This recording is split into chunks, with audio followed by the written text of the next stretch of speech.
Morning, everybody. Good morning. Happy Friday. How y'all doing? Good, how are you? Ready to sleep in tomorrow. There you go. That's my usual answer. That's right. All right. Main plan for today is to start chapter 2, which will be about force and Newton's laws. Monday we finished up all the content for chapter 1. Wednesday we spent on homework-related questions. Before I actually dive into the material today, I would like to ask, does anyone have any other lingering questions from chapter 1 or the assignments connected to it before I start chapter 2 today?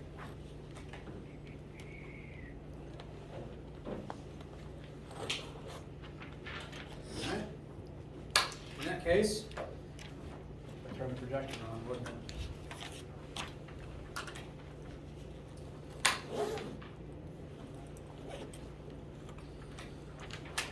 Today we begin chapter 2, Newton's laws and basic mechanics. Now, the primary bullet point that I'm going to summarize chapter 2 as is force. And this is a variable that we haven't used in any of our formulas yet, so I'll briefly define what force is for this class before I move on. Force, in physics, we define it as a push or a pull that accelerates objects with mass. When you push on something, your goal is to make it accelerate. If there's a very heavy box sitting on the floor and you push it sideways, your goal is to accelerate it and get it moving, right? Acceleration is changing the velocity, so to get it moving from 0 to something else, you need to accelerate it, and that's why you use force. For this class, force will get abbreviated to uppercase F in all of your formulas that involve it. So anytime you see uppercase F in a formula, it is asking for some form of force. And there are lots of different forces. For example, friction and gravity and magnetism and things like that. So occasionally, a formula may specify force of something with a subscript letter. We'll talk about different forces and what they're commonly abbreviated to over time, but just to go ahead and let you know, if you looked ahead at the formula sheet and you're wondering what all the different F's stand for, they're just different types of force. F for force of friction, Fg for force of gravity, so on and so forth. But in general, all uppercase F's refer to some form of force. And we are going to measure force in this class in units of newtons. Newtons is, for comparison's sake, 1 newton is about 4 pounds.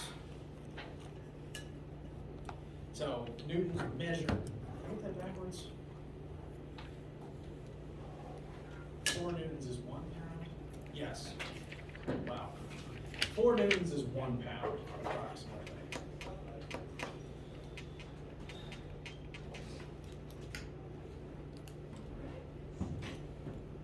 Which I say just to bring up the fact that pounds is a unit of force.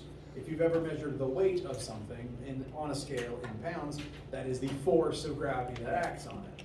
And so for that reason, sometimes scientists and various individuals measure other forces in pounds as well. I watched a lot of Mythbusters growing up, and they would measure punch force in pounds or bite force of an alligator in pounds, because it is a unit of force. But in here, we're going to be using newtons, which is just the metric unit of force, named after Sir Isaac himself. And again, for a sense of scale, about 4 newtons makes up about a pound. So newtons are actually comparatively small. You know what, we'll talk about the formula later. But just to keep that comparison in your heads. Whenever I give you something in newtons, if you divide it by 4, that'll be roughly the equivalent in pounds, just for your sense of scale.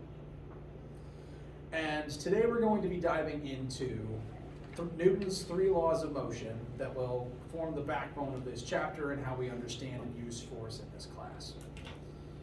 And then in the coming week, we will apply that to various other concepts. Next week, specifically in lab, we will be utilizing force. So it's important to understand the basics of it and Newton's laws so that we can apply them next week. Any questions before we look at the laws themselves? All right. Now, Newton, smart guy, he is not the first guy to have any of these basic thoughts. He's just the first guy that in Europe got famous for writing them down and applying math to them. I'd say actually he's probably more famous for his work on momentum because most of his laws were written in the form of momentum stuff, and over the years we just figured out their equivalences in other systems and other metrics. But again, every single one of these ideas is stuff that other people would have noticed and that you guys have noticed your whole lives. You've, I guarantee, also heard all of the laws before. Newton just wrote them down and got famous for it. Now, the list of statements that form Newton's laws are very important, and we still use them, as I mentioned a week or two ago when I was talking about advancements in physics over the last century. We still use Newton's laws in everyday life. Physicists use it to describe motion on planet Earth for pretty much every application. And they all deal with the relationship between mass and force. Now, mass and force are not the same thing. I want to make that clear. Similarly, mass and weight are not the same thing. So, brief kind of foreword here. Mass is a measure of how much matter is inside of something. And that's true of a certain object no matter where you take it. If I have, a certain number of iron atoms in my body, that is a metric of the amount of mass inside of me. And that's true even if I went to the moon. Because going to the moon does not rip atoms out of my body, as long as I'm in a suit. Meanwhile, my weight changes when I go to the moon, because weight is a force that depends on the planet you're standing on. Forces affect masses. An object's mass is generally constant as long as you're not tearing it apart or welding more onto it. Forces change all the time, though. You can change the force you exert on things. Gravity can change based on what planet you're on or how far you are away from Earth's core. Based on the definition of force, force affects mass. Forces act on mass. You can't have, they both are important and they are both listed together. They are not the same thing. And if I ever ask you, what is the weight of an object, and you write 2 kilograms, that's wrong and I'll be sad. So, forward at the front, all these laws will involve how forces affect mass. So, the 3 laws of motion. Again, I guarantee that you've made observations related to these before, and you've definitely heard the laws said to you at some point. They're often rewritten into slight variations, and they're usually all pretty consistent in what they mean, even if the words change. But the laws in order. The first law is commonly referred to as the law of inertia. You don't have to have the word inertia memorized. The definition is more important than that. The first law of motion says, an object at rest stays at rest, or an object in motion stays in constant motion unless acted upon by an outside force. To briefly summarize this law, matter is lazy, and whatever it's currently doing, it wants to keep doing indefinitely until something forces it to do something else. As an example, every inanimate object on my desk, these are all objects at rest. Would you ever expect them to spontaneously, under their own power, become not at rest by themselves? No, these are objects, they don't create force, and they are currently at rest and will remain so. The only way to make them not at rest is if some outside force, me, makes them do something different. I am the outside force. I exerted force on the mass of the marker, and I made it accelerate.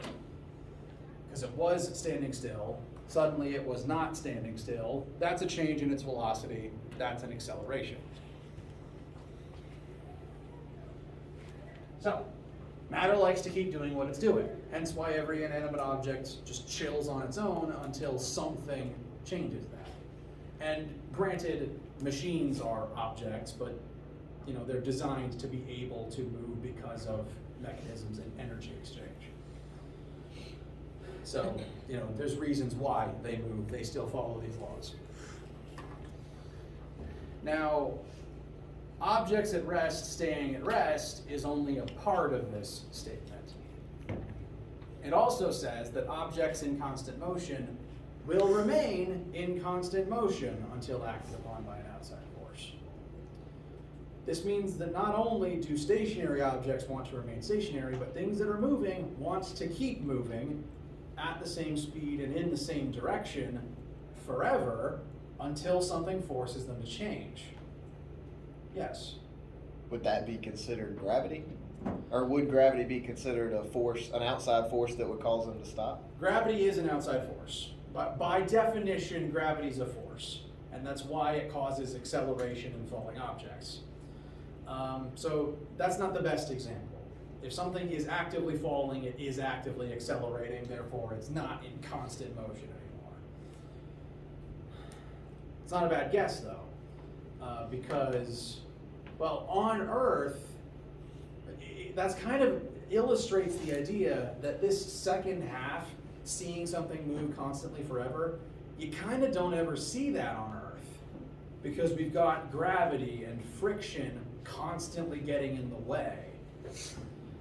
If you're driving and you get up to 70 miles per hour, and then you take your foot off the gas, does the car stay at 70 miles per hour? No. No.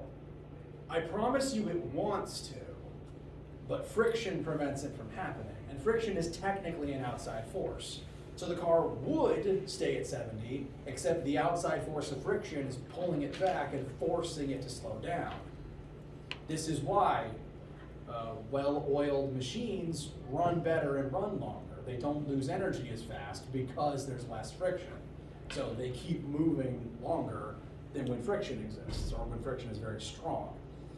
But even well-oiled machines, you can't really escape friction. There's friction inside your own body. It's why you overheat and tire out. It's one reason why humans overheat and tire out. So the only real place where you get to see an object in constant motion remaining in constant motion is space. No friction? No friction. There is gravity in space, I want to make that clear, but as long as you are far enough away from any major stars and planets such that the net gravity on you basically doesn't matter, you can keep moving in a straight line forever. As an example, say you were an astronaut doing a spacewalk on the space station. Space. And you had all your tools, you were fixing something on the exterior of the station, and you just decide on a whim, I'm going to take this wrench and I'm just going to chuck it into the dark void. There's physically nothing stopping you, and you can physically toss it out there. And once you do, once it leaves your hand, and once no major forces are acting on it, it's just going to keep going forever until it hits something or something's gravity redirects it.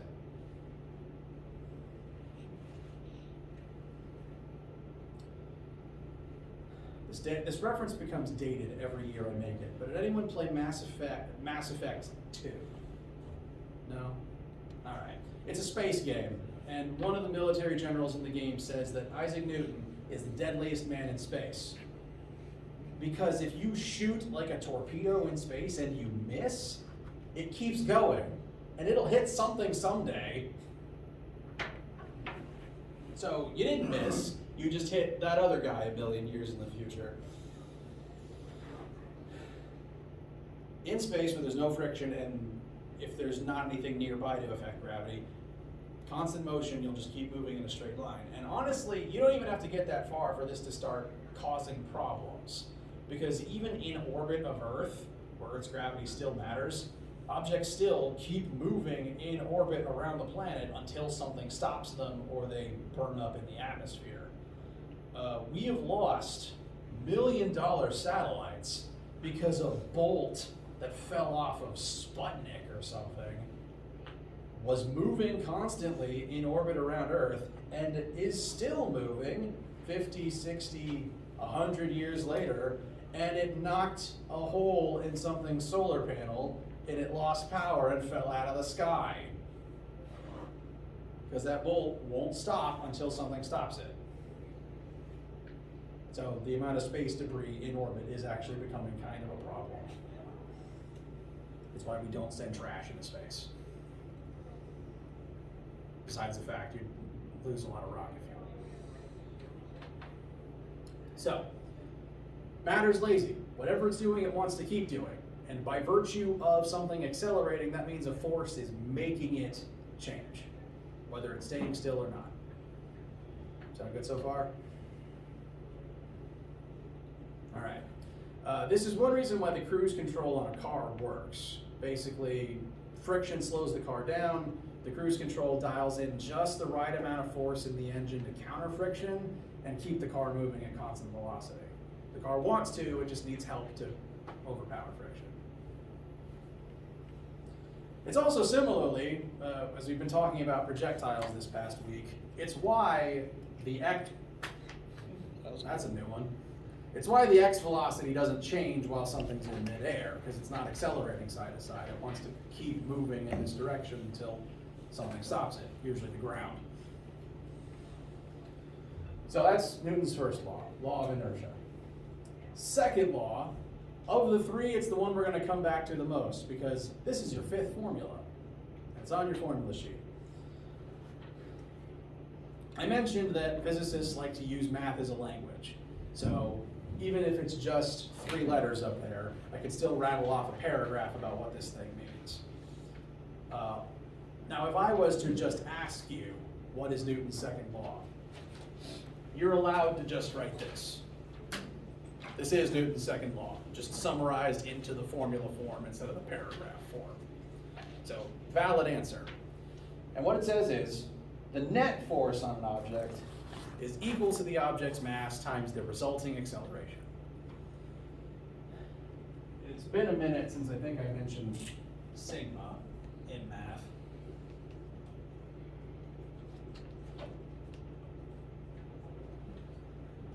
When the Greek letter sigma appears in math, it's referring to the net amount of whatever it is attached to, the total amount of whatever it's attached to, and the sum of the various.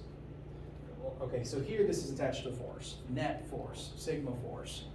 That means that it's asking you what is the total amount of force on an object. It wants to know all the force numbers acting on something added together. Now whatever that total force is, it causes acceleration in whatever mass it's acting on. That's all this law says. It's just the relationship between how fast something moves as a result of pushing on it. You exert force on something, and it goes.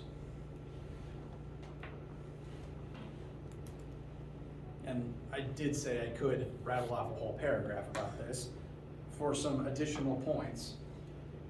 This shows the relationship.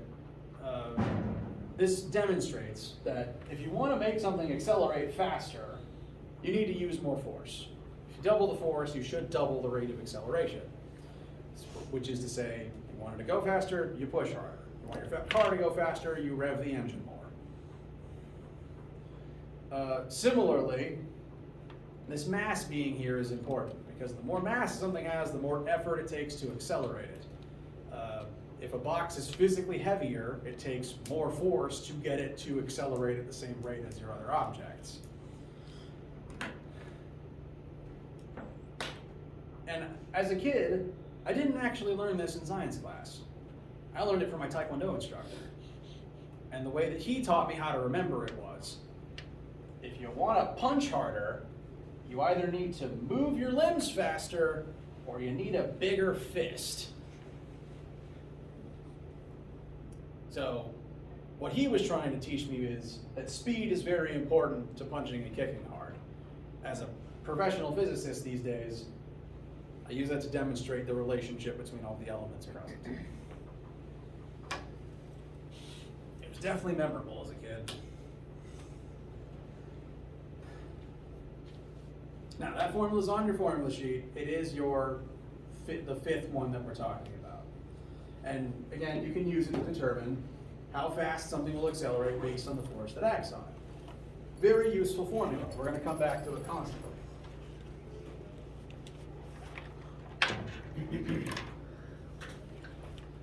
Some key things that I want to mention about it before moving on.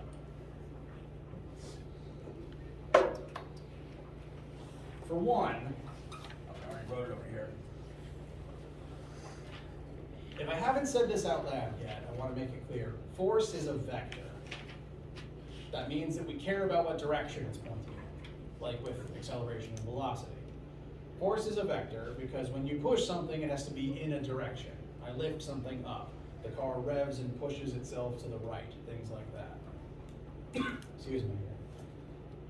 And force, because it's a vector and it pushes mass in a direction, the acceleration here inherits the direction of the force.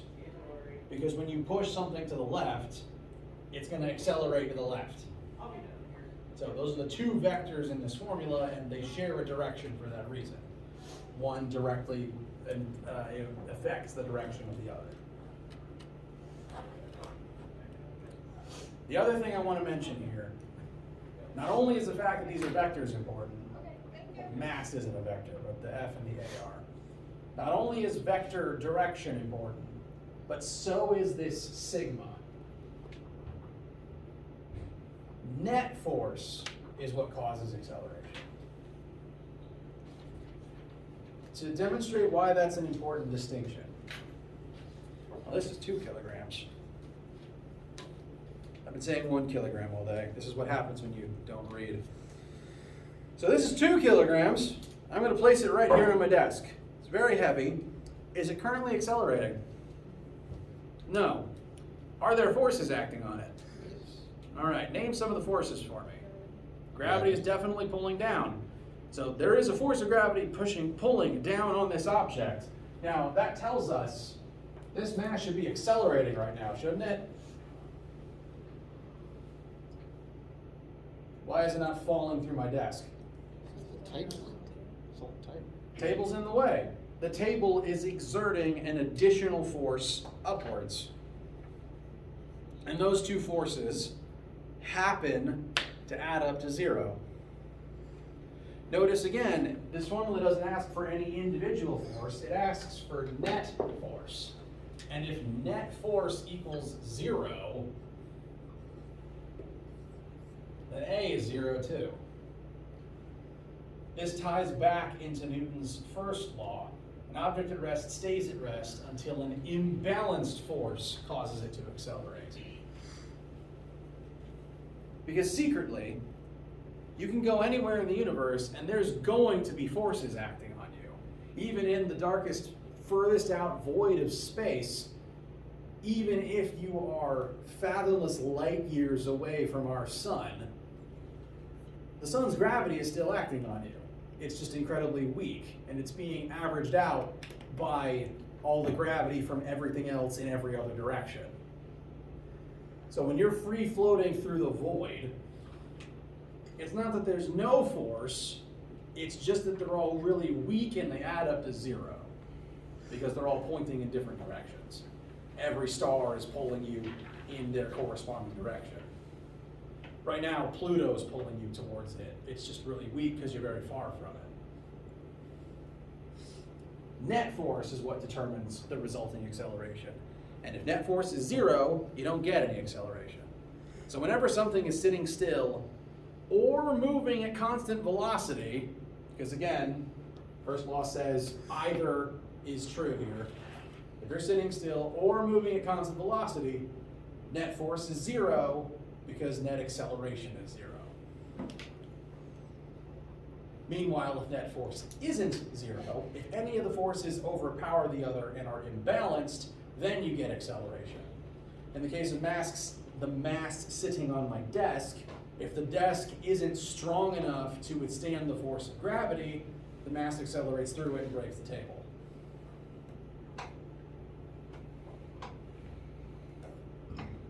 Excuse me.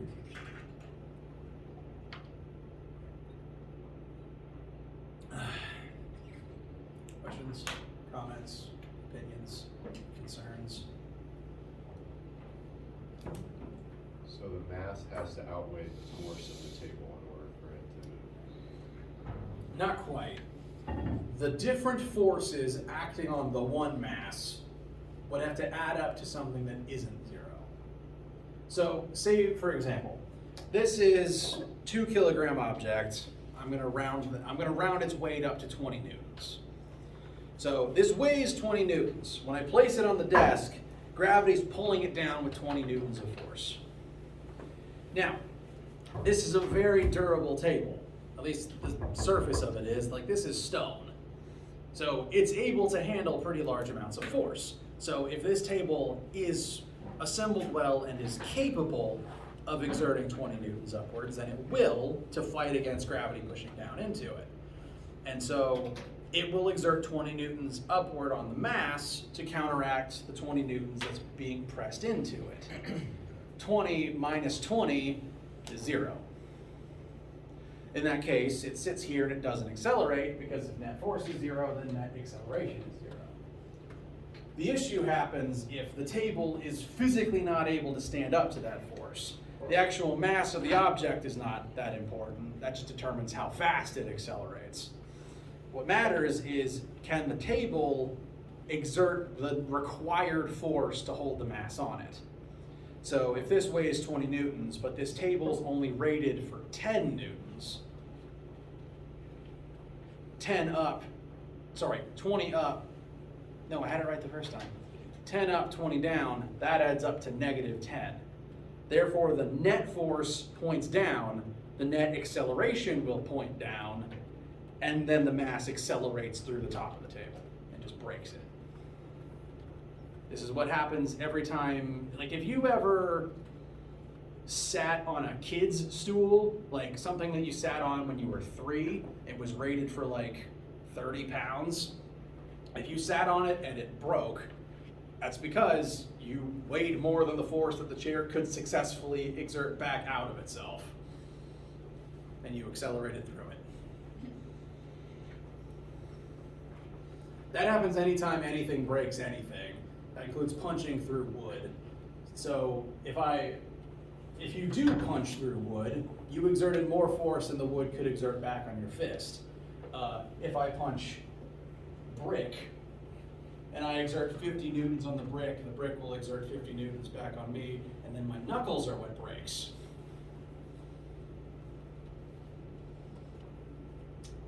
So as long as it can withstand the force, it will, and things will typically balance out, add up to 0, and nothing happens. Does that answer the question? Yeah, one more question. So like, I know they test this a lot in car accidents. So like that example, so if you put 50 newtons of force towards it, it's gonna give it exactly the same amount back? Yes, which we're about to talk about in a minute. If, say, the brick like cracked a little bit or something, that loses a little bit of force, right? Yeah, if it starts breaking, then that means that in the future it may not be able to exert as much force. It also means that it probably didn't exert enough in the first place, and part of the object accelerated. Because if I punch this and it cracks slightly, that implies I was able to at least accelerate the outer layer of the stone. So say it only gave you 45 back. Right, but then, as the front layer starts moving, all the other layers push on it and slow it down to keep me from punching clean through it. But it does mean you were stronger than the outermost layer, and you should still probably see a doctor. Yeah, when things break, or when things almost break, there's actually a lot of complicated math for just how that works, like the way in which things start breaking, where all the weak points are, and how the weakness starts accumulating. That's its own dedicated branch of engineering, as it turns out. So like he was saying, in a car accident, then you've got mass and acceleration, right? Like if two cars hit head on and they're both way different, like one's small, one's large. I think that was a question on that little first test that we did. Yeah, Like so, yeah, say a small car, for the sake of all humans involved being safe, I'm gonna frame this as a crash test. Say you had a crash test where a Mini had a head-on crash with a semi-truck.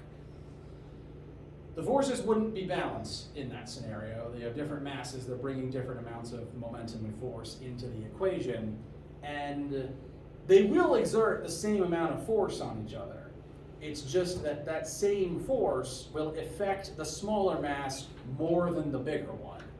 Because again, looking at this formula, if you had like a 10,000 Newton force on a 1 kilogram object, you'd have a 10,000 meter per second squared acceleration as a result. Big force on small object is big acceleration. Meanwhile, you take the same force, 10,000 newtons, and exert it on an object with a mass of 10,000 kilograms, you get an acceleration of 1 meter per second squared. Big force on big mass, average or little acceleration. So the mass is important. The mass demonstrates how much the object is able to be accelerated. And in general, the more mass something has, the harder it is to make it accelerate in the first place. So in theory, if you could drive, say, the smaller vehicle fast enough with an acceleration to outweigh the mass, it could outweigh the force. Oh, that's a good one. So You kind of understand what I'm saying? I think so, and I'm trying to describe it as best I can. If, say, you had the semi driving very slowly and the Mini driving incredibly fast, to the point where when they hit, they both say come to a complete stop. It's still the same amount of force on each car, it's just that the small fast one accelerates from fast to 0, and the big heavy one accelerates from slow to 0. So it's still the same force causing different sized accelerations, and the smaller car likely will disintegrate from the amount of force involved. Like a similar example, big truck against a mosquito. When they collide, they both experience the same force. It's just the mosquito accelerates from, whereas the truck doesn't notice anything. So they're all connected. Like you kind of have to know two to find the third. I'm sure that's how they figure out too, like how fast a car was going if it's like off this way. Yeah, on it, like insurance companies and the people who investigate car crashes employ physicists to help them make all those calculations and predictions. So too does anyone doing the crash testing in the first place. How do I feel in doing the second law? All right. We'll briefly touch on Newton's third law, and the conversation kind of already drifted in that direction. For every action force, there is an equal and opposite reaction force. I guarantee you heard that spoken aloud to you before. Maybe without the word force in it. For every action, there's an equal and opposite reaction. But as far as this physics class is concerned, it's talking about forces. Whenever one force acts on an object, the receiving object will act back on the source of the original force. And that is true without fail, no matter the force. That metal weight on my desk pushes down into the desk. Therefore, as an opposite, the desk pushes back up on the mass. If I lean on the wall, I exert force on the wall, and the wall exerts force on me. That force is what's holding me up, and that's why I can sit unbalanced like this. Every time And I'm gonna write out a little device to help with this.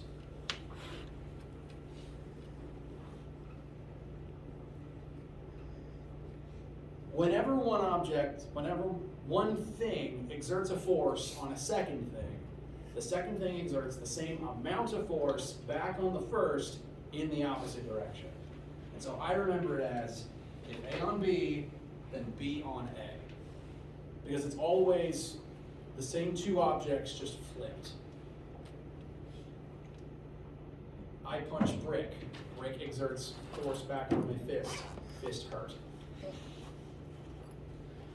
And this is for literally every single force interaction.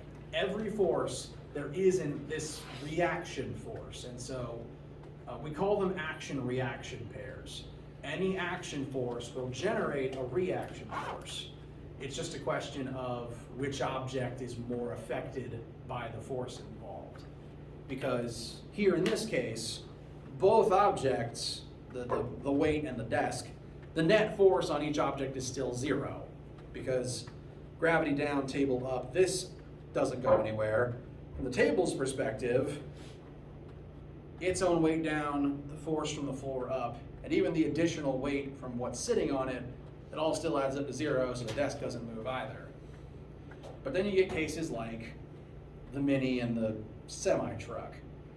They will exert the same force on each other, but they just accelerate at different rates because of their different masses.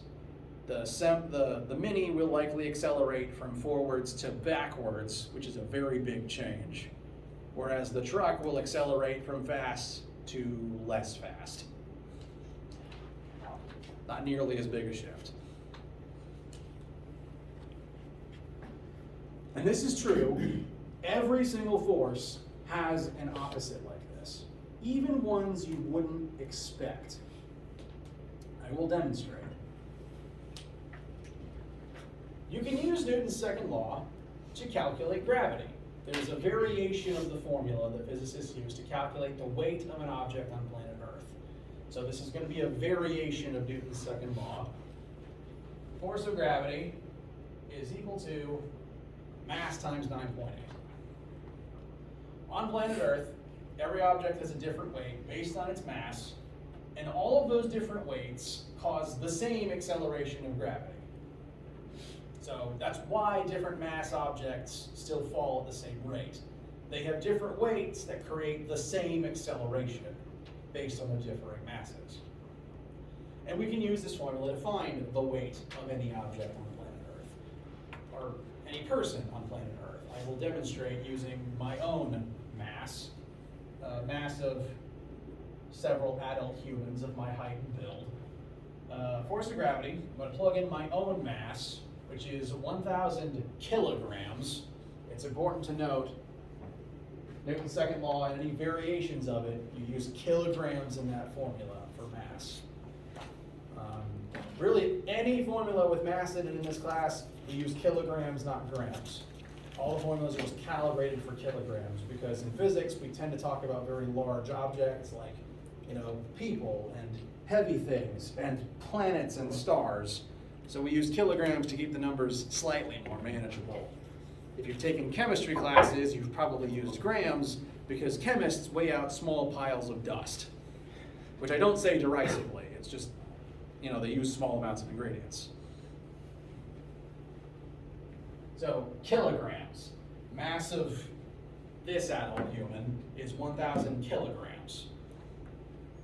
I'll even write that in here just for your notes. And the acceleration of gravity is negative 9.8, meaning down. And you can use this to find the weight of any object on planet Earth, or any person on planet Earth, anything at all, as long as you know its mass.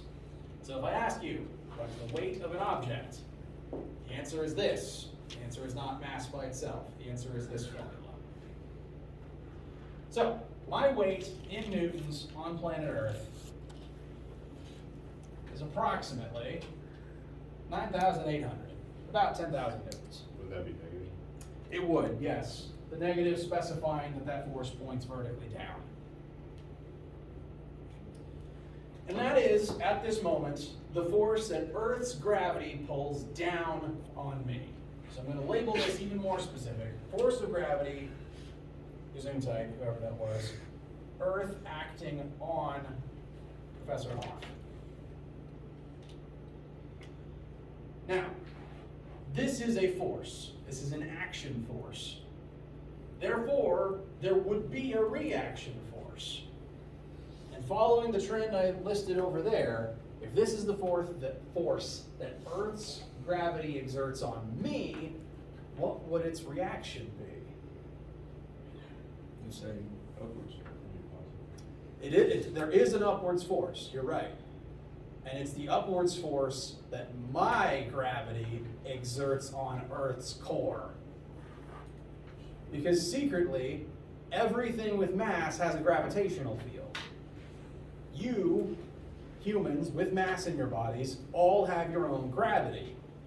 Your masses are just comparatively small compared to that of the planet.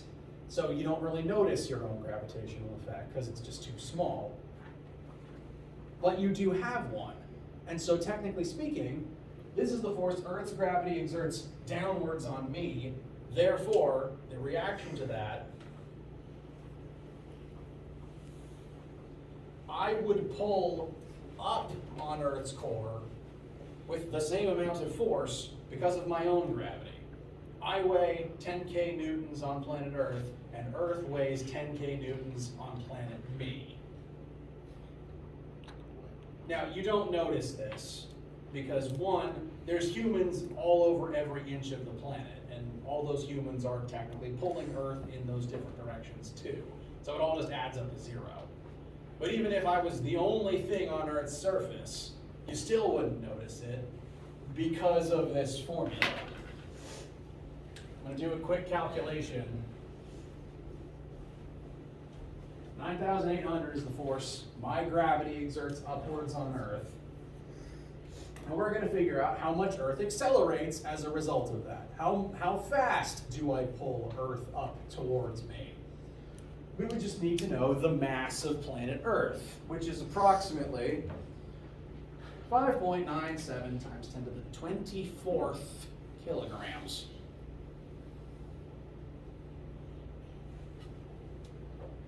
I think the sun's mass is times 10 to the 31st kilograms, just for scale.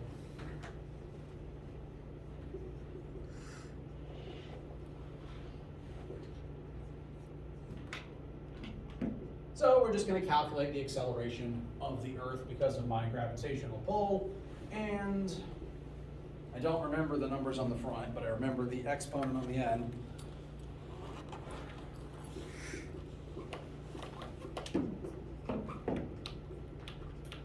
.64 times 10 to the negative 21st meters per second squared. We don't even have a metric prefix for that small. We don't have tools that can measure that small. You will never notice the Earth moving because of my own gravitational effect, even if I was the only thing on Earth's surface.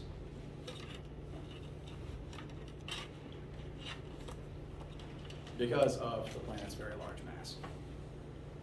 But I do promise there is that reaction force. I am still pulling up on the planet.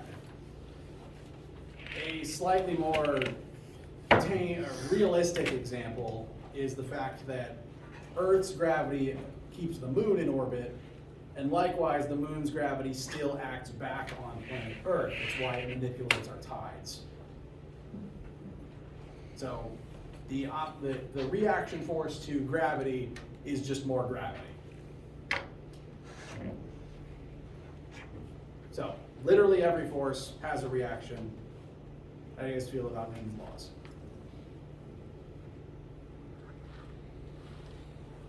All right. It's Friday and we're about out of time, so I don't want to hold you. Next week we'll be applying these laws to some examples, including our lab, where we actually measure forces and see what accelerations they cause in objects. As a brief, no calculation required exercise, this is an object with multiple forces acting on it. What direction would this drift in based on the numbers provided? To the right. Down and to the right. Down and to the right, very good. In this weird four-person tug-of-war match, person on the right is overpowering person on the left, so it does drift to the left. And the person pulling down overpowers person pulling up, so it will also drift down. But it will drift more right than it does down, because 250 minus 200 is 50, 125 minus 100 is only 25. So it'll drift east-northeast. Would it be more, like, would it be double or just Yes, more? it will move to the right twice as fast as it moves down. Okay. And it's those net forces that cause the acceleration, not the total, not each individual force. So if the net force is 50 this way and 25 this way, the same effect would happen if you redid the experiment and you only pulled to the right with 50 and down with 25.